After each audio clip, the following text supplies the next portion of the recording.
উচ্চশিক্ষা শেষে যারা চাকরির বাজারে দীর্ঘ সংগ্রাম করে ক্লান্ত তাদের অনেকের কাছে রাইড শেয়ারিং শেষ অবলম্বন।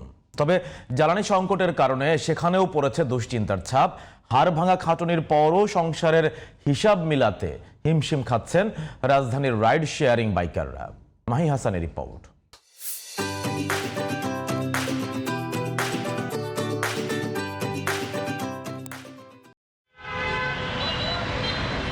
আমিনুল ইসলাম, বাড়ি চাঁদপুর।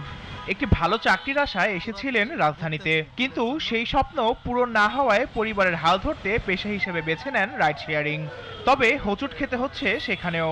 বিভিন্ন জায়গায় ঘুরতেছি, সকাল থেকে মাত্র একটা রাইড দিছি, হয়তো 200 টাকা মতো আসছে রাইডে, 190 টাকা মতো।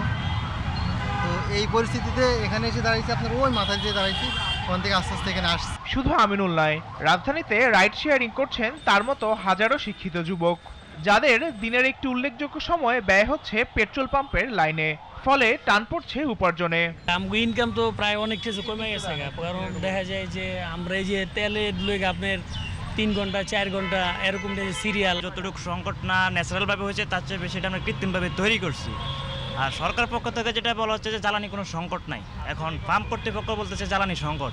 রাইড শেয়ারিং বাইকাররা জানান, গত কয়েক সপ্তাহে এই পেশা ছেড়ে গ্রামে চলে যেতে বাধ্য হয়েছেন অনেকে।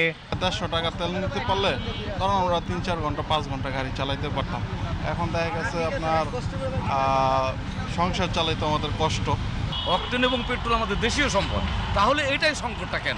গতকালকে রাত্রে 2টা পর্যন্ত ঘুরছি, তেল পাই নাই কোনো জায়গায়। তো সকালে এসে একটু কাজ করে পরে 1.5 ঘন্টা দাঁড়াইছি।